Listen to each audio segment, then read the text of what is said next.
बेटा हम लोगों ने पढ़ा था अपने पिछले वीडियोस में कि जब कभी किन्हीं क्रिस्टलीय ठोस पदार्थ में उपस्थित अवयवी कणों का निविड़ संकुलन कराया जाता है।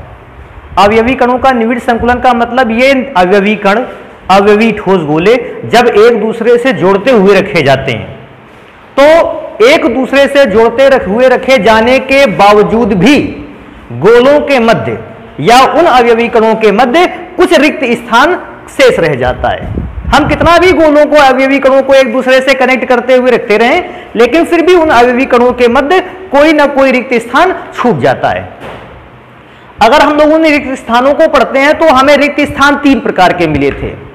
त्रिकोणीय रिक्तियां, त्रिकोणीय रिक्त स्थान को त्रिकोणीय रिक्तियां, और त्रिकोणीय रिक्ति कब बनती थी? जब 3 गोले एक दूसरे के साथ जुड़े हुए रखे रहते थे। इसके बाद एक प्रकार की और रिक्ति मिली थी, खाली स्थान मिला था, चतुष्फलकीय रिक्तियां। चतुष्फलकीय रिक्तियां कब बनती थी? जब 3 गोलों के ऊपर एक गोला रखा जाता था या एक गोले के ऊपर 3 गोले रखे जाते थे। और फिर इसके बाद आता था अष्टफलकीय रिक्ति, ऑक्टाहेड्रल वॉइड्स। ऑक्टाहेड्रल वॉइड्स कब बनता था? जब 4 गोलों के एक गोला ऊपर रखा जाता था और उन 4 गोलों के एक गोला रखा जाता था नीचे। 4 गोले हैं, एक गोला ऊपर रख देते थे उसके और एक गोला स्ट्रक्चर में उसके नीचे रख देते थे। अर्थात 6 गोले जब एक दूसरे से कनेक्ट करते हुए रखे जाते थे तो जो रिक्ति उनके बीच बनती थी, उनके बीच जो खाली स्थान बचता था उसे हम अष्टफलकीय रिक्ति कहते थे। तो हमें क्या निकालना है? आज के कैलकुलेशन में हमें इस बात की गणना करनी है कि उस रिक्त स्थान में जो गोला रखा जाएगा उसकी त्रिज्या। जैसे कि मैंने एक फिगर बना रखा है, आपने 3 गोलों को एक दूसरे से सटा कर रखा है और 3 गोलों से सटा कर रखा है, इसका मतलब इन गोलों के मध्य जो खाली स्थान है यह त्रिकोणीय रिक्ति है। मुझे रखना, पता क्या करना है कि अगर मैं इस त्रिकोणीय रिक्ति में कोई गोला रख दूं, कोई नया अवयवी कण रख दूं, तो उसकी त्रिज्या और इन बड़े वाले गोलों की त्रिज्या, इनका रेशियो क्या होगा, त्रिज्या अनुपात क्या होगा। तो मुझे आज वो त्रिज्या अनुपात देखना है। सोचने वाली एक बात और है इंपॉर्टेंट बेटा, कि ज्यादातर रिक्तियों में या रिक्त स्थान में रखे अवयवी कण धनायन होते हैं। अब ज्यादातर रिक्तियों में रखे हुए अवयवी कण धनायन के होते हैं क्योंकि बेटा धनायन का आकार जो होता है वो अपेक्षाकृत छोटा आता है, और क्योंकि धनायन का आकार अपेक्षाकृत छोटा आता है वो अवयवी ठोस गोलों के बीच में ही अपना स्थान ग्रहण कर लेता है। तो आज मुझे निकालना है कि अगर मैं वॉइड्स में, होल्स में कोई अगर गोला रख देता हूं, कोई नया अवयवी कण रख देता हूं, तो उस गोले की त्रिज्या और इन ठोस गोलों की त्रिज्या के बीच में संबंध क्या है या इनका रेशियो क्या है। तो इस रेशियो को हम देखो आज क्या पढ़ने वाले हैं, तो क्या पढ़ने वाले हैं? Calculation of radius ratio for trigonal voids. त्रिकोणीय रिक्ति के लिए हमें रेडियस रेशियो को निकालना है, त्रिज्या अनुपात को निकालना है। तो किसके किसकी त्रिज्या का अनुपात निकालना है? रिक्त स्थान में रखे गोले की त्रिज्या और ठोस गोलों की त्रिज्याओं के बीच का अनुपात। और क्योंकि मुझे रिक्त स्थान में रखे गोले की त्रिज्या और ठोस गोलों की त्रिज्याओं का अनुपात निकालना है, मैंने एक त्रिकोणीय रिक्ति को बना रखा है। मैंने ऐसे माना त्रिकोणीय रिक्ति कब बनेगी? जब 3 गोले एक दूसरे के साथ कनेक्ट हुए रखे होंगे। मैंने माना हमारे पास 3 गोले हैं जो एक दूसरे के साथ कनेक्ट हैं और इन तीनों गोलों के अगर सेंटर को मिलाया जाए, केंद्र को मिलाया जाए, तो पहले गोले का केंद्र A, दूसरे वाले गोले का केंद्र B और तीसरे वाले गोले का केंद्र C। और मुझे यह भी मानने पड़ेंगे कि जो A, B, C गोले हैं, क्योंकि ये तीनों सेम आकार के, मैं इनकी रेडियस को भी मान लेता हूं। सबसे पहले इस बात को लिखते हैं कि त्रिकोणीय रिक्ति बनती कब है। तो मैं लिखता हूं यहां त्रिकोणीय रिक्ति कब बनती है। हम लिखेंगे त्रिकोणीय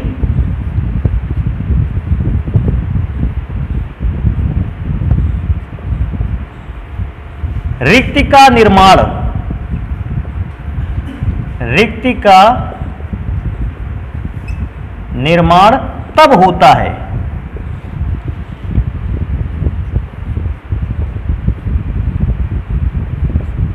है जब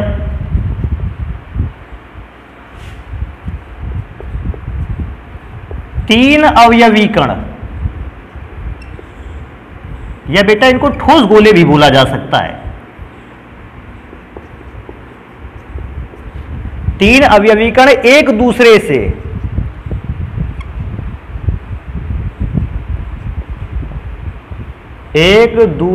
से जुड़े हुए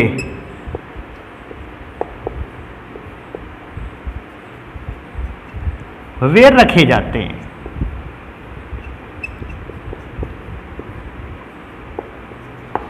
तो सबसे पहले मैंने लिखा त्रिकोणीय रिक्ति का निर्माण कब होता है। अब मुझे इस त्रिकोणीय रिक्ति के लिए, इस स्ट्रक्चर के लिए कुछ चीजें मान लेनी चाहिए। जैसे मुझे क्या मानना चाहिए, मैंने सबसे पहले मान रखा है, माना ठोस गोलों की त्रिज्याएं।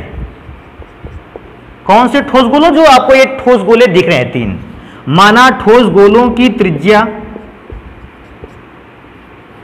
और त्रिज्या को मैंने कितना माना है, कैपिटल आर। मैंने मान लिया कि जो यहां पर ठोस गोले अवेलेबल हैं उनकी त्रिज्या कितनी है, आर।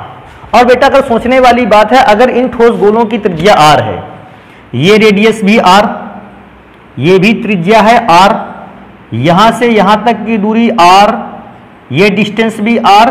बेटा अगर देखी जाए सारी की सारी डिस्टेंस आर है।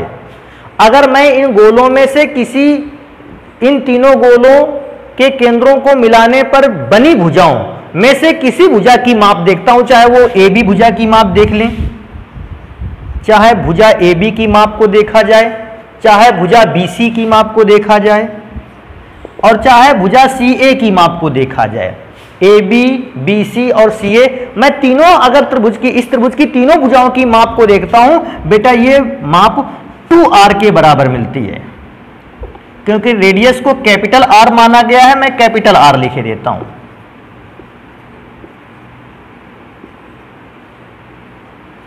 टू आर मिलती है हमें। अगर क्योंकि तीनों, ये भी भुजा भी 2r क्योंकि दो रेडियस से मिलकर बनी है, BC भुजा भी 2r क्योंकि ये भी दो रेडियस से मिलकर बनी है, और CA भुजा भी 2r क्योंकि ये भी दो रेडियस से मिलकर बनी है। तो प्रत्येक ट्रायंगल की जो प्रत्येक साइड है वो 2r के बराबर रहेगी। मैं इस 2r को मिटा देता हूं ताकि कैलकुलेशन करने में या फिगर में हमें कोई ज्यादा गड़बड़ी समझ में ना आए, आसानी से फिगर को समझा जा सके। तो मैंने सबसे पहले ठोस गोलों की त्रिज्या मान ली। अब मैं एक और चीज मानूंगा कि अगर इन ठोस गोलों के बीच जो रिक्त स्थान आपको दिख रहा है, ये वाला रिक्त स्थान, इस रिक्त स्थान में कोई गोला अगर रखा जाए, वॉइड्स में, होल्स में अगर गोला रखा जाए, तो उस गोले की त्रिज्या को भी मैं माने लेता हूं। तो मैंने मान लिया कि एक मैंने ये गोला रख रखा है और इसकी त्रिज्या को मैं मान लूंगा स्मॉल r। तो मैं यहां लिखता हूं तथा रिक्त स्थान में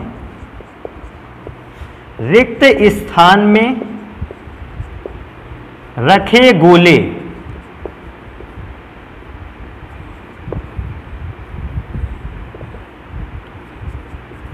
की त्रिज्या। बेटा मैंने इस त्रिज्या को, रिक्त स्थान में रखे गोले की रेडियस को क्या मान रखा है, स्मॉल r। तो ये स्मॉल r हो गई। अब मुझे क्या करना है, स्मॉल r अर्थात रिक्त स्थान में रखे गोले की त्रिज्या और कैपिटल अर्थात ठोस गोलों की त्रिज्या का अनुपात निकालना है। इन दोनों के बीच का रिलेशन निकालना है। तो उसके लिए कैलकुलेशन स्टार्ट करते हैं। कैलकुलेशन को स्टार्ट करने से पहले मैं दो काम किए देता हूं। सबसे पहली चीज, हम शीर्ष C से भुजा AB पर एक लंब ड्रॉ करते हैं। शीर्ष C से भुजा AB पर मैंने एक लंब ड्रॉ कर दिया, एक परपेंडिकुलर ड्रॉ कर दिया। अच्छा, परपेंडिकुलर की खासियत क्या होती है, ये एंगल कितने डिग्री का होगा, 90 डिग्री का। तो मैं इस एंगल को लिखे भी देता हूं, कौन सा एंगल 90 डिग्री का है, एंगल C, और इस पॉइंट को नाम दे देते हैं D, angle CDA, angle CDA is equal to 90 degree. और मैं एक काम करे लेता हूं, आप जानते हैं एक चीज सबसे बड़ी बात, अगर ABC त्रिभुज में AB, BC, CA की तीनों भुजाएं कितनी थी, 2r। अर्थात त्रिभुज ABC में तीनों भुजाएं आपस में कैसी थी, बराबर। अगर त्रिभुज ABC में तीनों भुजाएं आपस में बराबर होती हैं, ये एक समकोण त्रिभुज, समबाहु त्रिभुज है, और समबाहु त्रिभुज का समस्त कोण, समस्त शीर्ष कोण जो होते हैं वो 60 डिग्री के होते हैं। अगर कोण AB 60 डिग्री का है, कोण B भी 60 डिग्री का है, कोण C भी 60 डिग्री का है, तो जब मैं कोण A का अर्धक करता हूं, तो कोण ए का अर्धक करने पर मुझे जो ये कोण प्राप्त होता है, इधर का कोण प्राप्त होता है, ये कोण 30 डिग्री होगा। मैं इस कोण का नाम क्या दे देता हूं, मैंने इस पॉइंट का नाम ओ रखा है। तो बेटा इस नीचे वाले कोण का नाम क्या होगा, ओ ए डी। मैं लिखूंगा angle O A D is equal to 30 degree. 30 degree angle क्यों होगा, क्योंकि ये टोटल एंगल तो 60 डिग्री का रहने वाला था, और उस टोटल एंगल को मैंने अगर आधा किया है, अर्धक किया हुआ है, डिवाइड किया है दो इक्वल पार्ट में, तो बेटा नीचे का एंगल भी 30 डिग्री का, ऊपर भी एंगल 30 डिग्री का। मैं चाहूं तो इसको ऐसे भी लिख सकते हैं हम लोग, ये एंगल जो है ये एंगल है 30 डिग्री का। अब मुझे एक बेटा इसमें ट्राइंगल दिखाई देता है। ट्राइंगल क्या दिखाई देता है, एक ट्राइंगल बेटा मुझे दिखाई देता है, ट्राइंगल ए डी ओ। तो अगर मैं ट्राइंगल एडीओ के लिए कैलकुलेशन करूं, इधर कर देते हैं कैलकुलेशन, फॉर ट्राइंगल एडीओ। तो एडीओ ट्राइंगल के लिए बेटा मुझे एक काम कर लेना है, मुझे एक ऐसा रेशियो चाहिए जो रेशियो बेस और हाइपोटेनियस के बीच का रिलेशन बता सके। बेस कौन कौन सा, ए से डी तक, और हाइपोटेनियस ओ से ए तक या ए से ओ तक। तो कोई एक ऐसा हम ट्राइंगल लेंगे जो हाइपोटेनियस और बेस के बीच का रिलेशन बता सके, और हाइपोटेनियस और बेस के बीच का रेशियो बताने वाला हमारे पास एक ट्राइंगल रेशियो पहले से अवेलेबल है, कॉस थीटा। कॉस थीटा क्या होता है, बेस अपॉन हाइपोटेनियस। अगर मैं इस कॉस थीटा को इस ट्राइंगल पे अवेलेबल कर दूं, तो आप सभी जानते हो कॉस थीटा,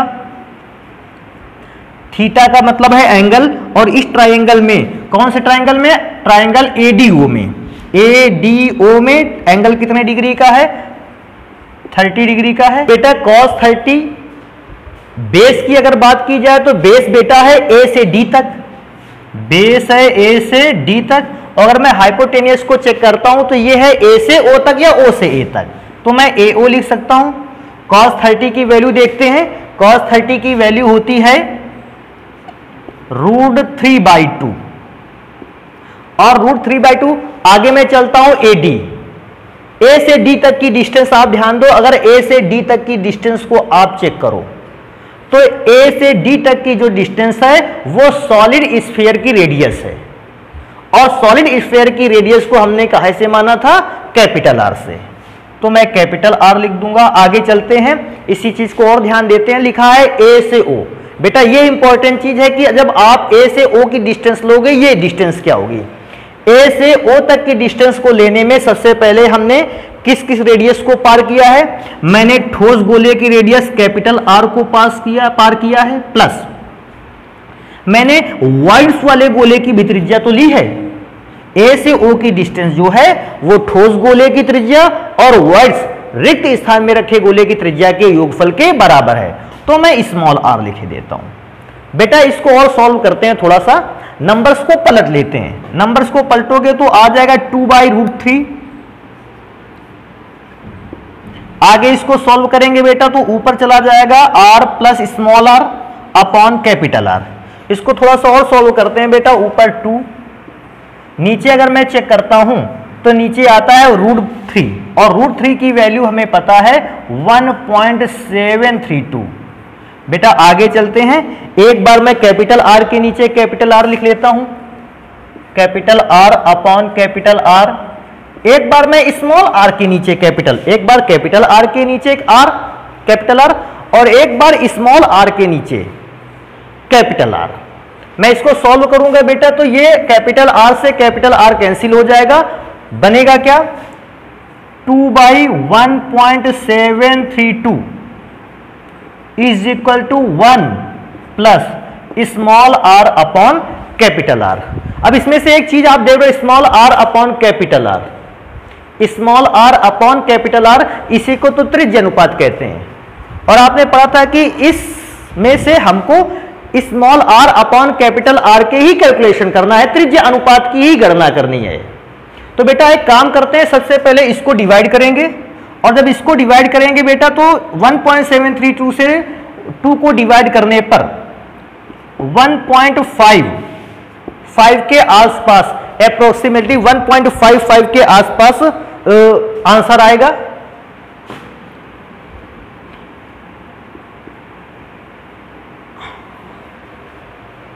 डिवाइड करें कोई लागत है मां,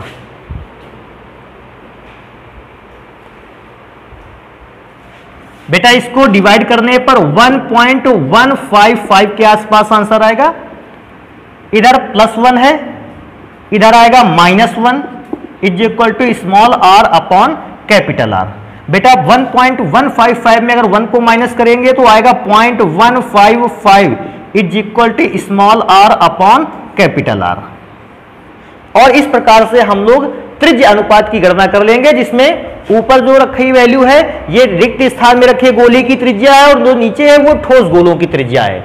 रिक्त स्थान में रखे गोले और ठोस गोलों की त्रिज्या का अनुपात जो होता है 0.155 के इक्वल होता है।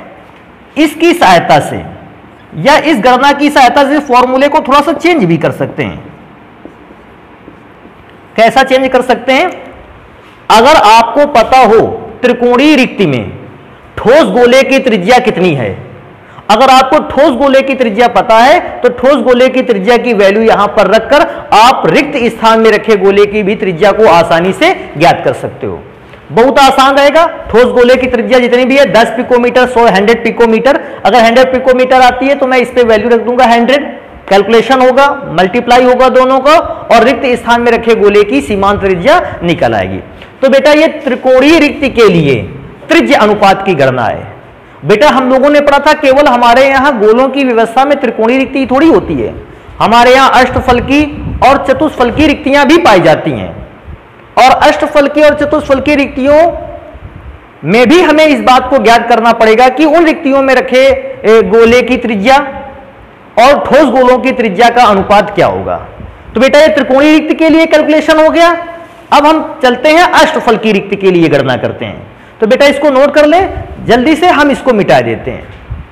तो बेटा अब हमें त्रिज्य अनुपात की गणना करनी है और त्रिज्य अनुपात की गणना किन किन प्रकार के गोलों के लिए करनी है। तो बेटा मेरे पास नेक्स्ट टाइप की वॉइड्स है, रिक्त स्थान है मेरे पास। नेक्स्ट टाइप की वॉइड्स क्या है, जिसे वर्ड्स को ऑक्टाहेड्रल वर्ड्स या होल कहते हैं। ऑक्टाहेड्रल वर्ड्स या होल को अष्टफलकी रिक्ति भी कहते हैं। अब बात आ जाती है कि अष्टफलकी रिक्ति बनती कैसे है।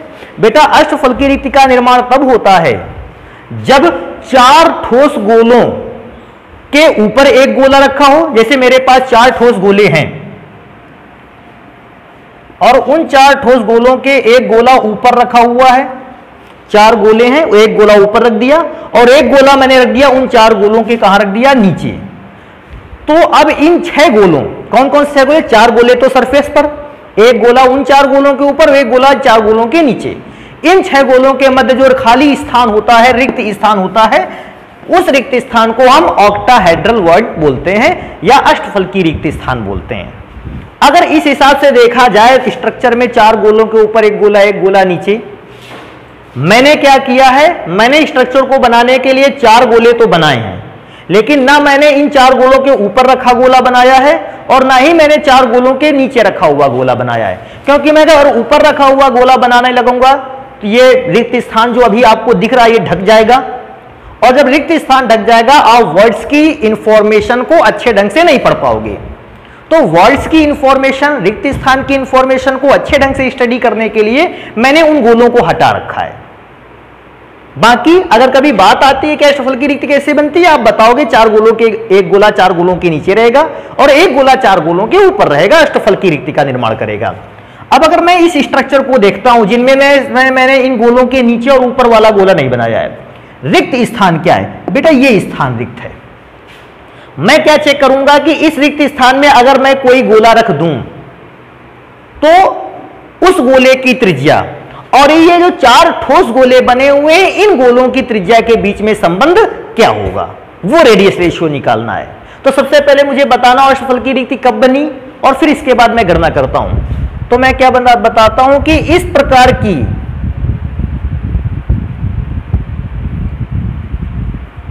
इस प्रकार की रिक्ति का निर्माण तब होता है, रिक्ति का निर्माण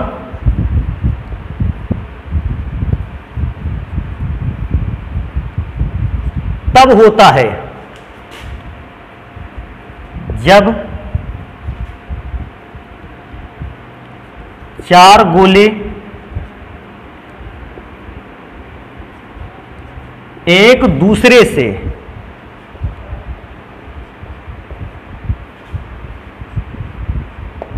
जुड़े हुए रखे हों, जुड़े हुए रखे हों और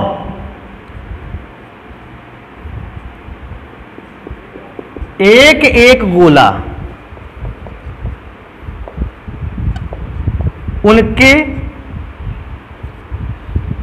उनके मतलब इन 4 गोलों के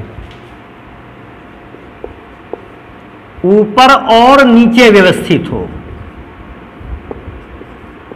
ऊपर और नीचे व्यवस्थित हो।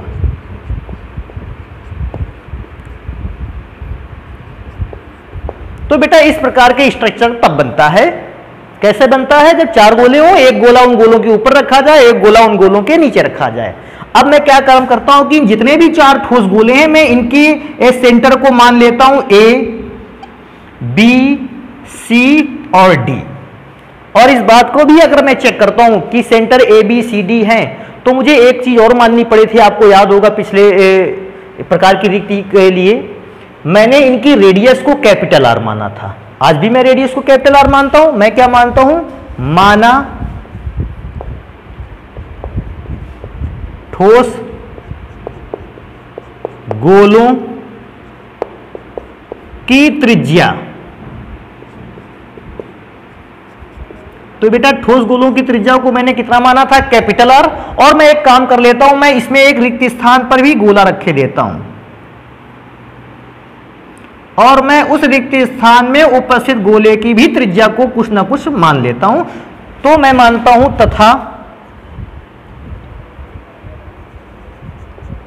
तथा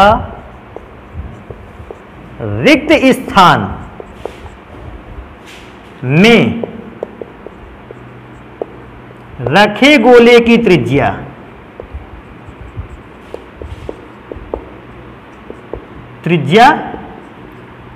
स्मॉल r है।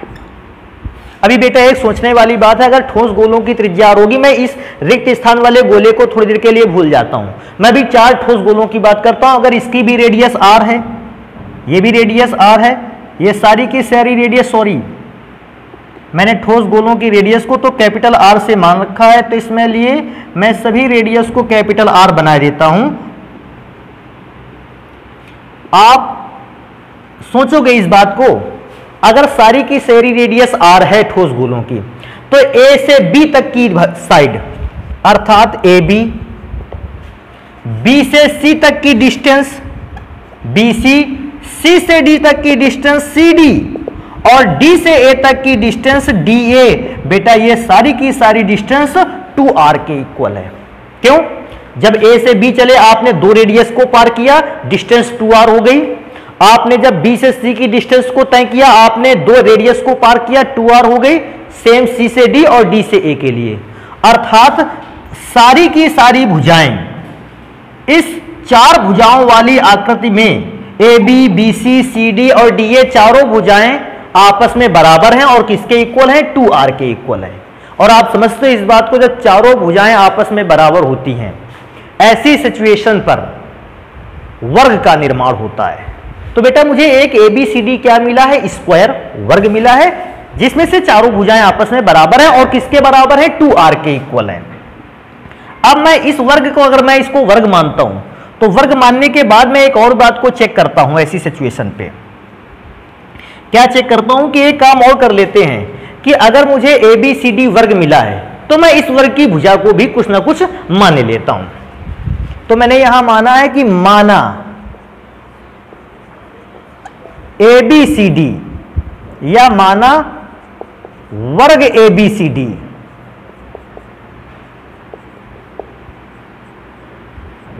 की भुजा बराबर A, और मैंने माना कि जो ABCD है इस वर्ग, ये वर्ग ABCD है, इसकी भुजा कितनी है? A है।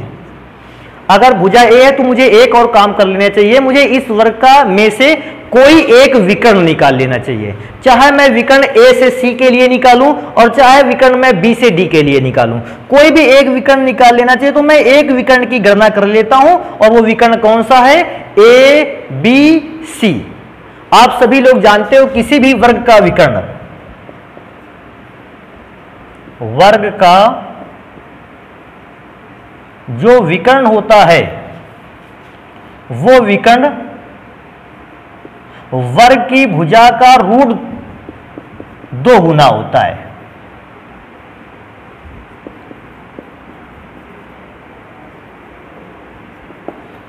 आप सभी को पता है कि किसी भी वर्ग का जो विकर्ण होता है वो उस वर्ग की भुजा का अंडर रूट 2 गुना होता है। या आप इसको निकाल भी सकते हो। कैसे निकाल सकते हो बेटा, वर्ग है तो ये एंगल कितने डिग्री का होगा, 90 डिग्री का, और उस 90 डिग्री के एंगल के सामने की साइड जो एसी है ये हाइपोटेनियस हो गई, ये बेस हो गया, ये परपेंडिकुलर हो गया।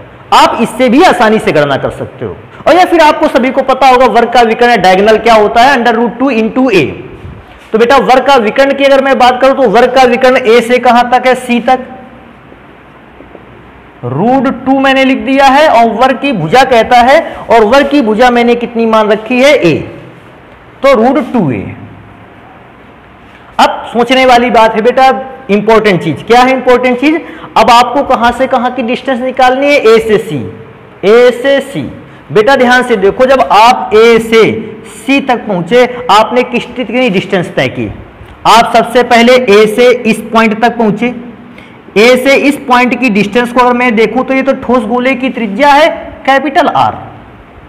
फिर मैं क्या करूंगा, फिर मैं यहां से यहां तक पहुंचा, जब मैं इस पॉइंट से इस पॉइंट तक पहुंचा, ये डिस्टेंस ही रिक्त स्थान में रखे गोले की त्रिज्या, और रिक्त स्थान में रखे गोले की त्रिज्या थी स्मॉल आर। फिर मैं इस पॉइंट से इस पॉइंट तक जब पहुंचा तो ये भी तो रिक्त स्थान गोले की ही त्रिज्या है, तो रिक्त स्थान के गोले की त्रिज्या फिर से स्मॉल आर। और जब मैं इस पॉइंट से इस दिए गए पॉइंट से सी तक पहुंचा, मैंने एक बड़े गोले की त्रिज्या को पार किया, ठोस गोले की त्रिज्या को पार किया, जिसे हम कैपिटल आर से लिखते थे। बेटा आगे अगर चलेंगे रूट 2, बेटा ए क्या है, एबीसीडी की भुजा, वर्ग एबीसीडी की भुजा। अगर ए वर्ग की भुजा है अर्थात ए बी की वैल्यू ए के बराबर है, भाई वर्ग की भुजा ए बी है जिसकी वैल्यू किसके बराबर है, ए, तो मैं ए की जगह पर ये भी लिख सकता हूं, क्या, ए बी। वर्ग की भुजा चाहे तो आप ए लिख लो और चाहे वर्ग की भुजा आप क्या लिख लो, ए बी, दोनों सेम चीजें हैं। मैं इसको सॉल्व करता हूं, थोड़ा सा बेटा आएगा 2 capital R plus 2 into small R. A B multiply पे बेटा इधर आएगा, डिवाइड पे हो जाएगा, वहां राइट साइड पे बचने वाला है रूट 2। अभी मैं आगे इसको सॉल्व करूंगा तो बेटा 2r, इन दोनों में से ऊपर 2 कॉमन है, अंदर बचने वाली राशि जो है वो capital R plus small r। अब मुझे a से b की डिस्टेंस चाहिए। आप सोचो a से b की डिस्टेंस तो a थी, a से b की डिस्टेंस तो a थी। एक और सोचने वाली बात है, a से b की डिस्टेंस तो ये r हो गई कैपिटल, और ये भी कैपिटल R हो गई। अगर मैं a से b की डिस्टेंस को रेडियस के टर्म्स में चेक करना स्टार्ट करूं तो बेटा 2 इंटू कैपिटल R प्राप्त होती है। फर्स्ट कैपिटल R यहां से यहां तक, और सेकेंड नंबर पर मैं कैपिटल R देखता हूं यहां से यहां तक की डिस्टेंस, अर्थात a से b की अगर मैं टोटल डिस्टेंस चेक करूं ये 2r के इक्वल है। बेटा आगे लिखा हुआ है रूट 2। अब रूट 2 में तो एक काम किया जा सकता है, रूट 2 की वैल्यू लिखी जा सकती है 1.414। हम सभी को पता है रूट 2 की वैल्यू जो होती है 1.414 होती है। ये 2 ये इस 2 को कैंसिल कर देगा। बेटा आएगा जो भी आंसर उसमें से मैं क्या करूंगा, एक बार कैपिटल आर के नीचे कैपिटल आर, एक बार स्मॉल आर के नीचे capital R, is equal to 1.414। बेटा इसको सॉल्व करोगे ये इसको कैंसिल कर देगा, 1 आएगा। आगे वहां हल करते हैं, आएगा 1 plus small R upon capital R is equal to 1.414।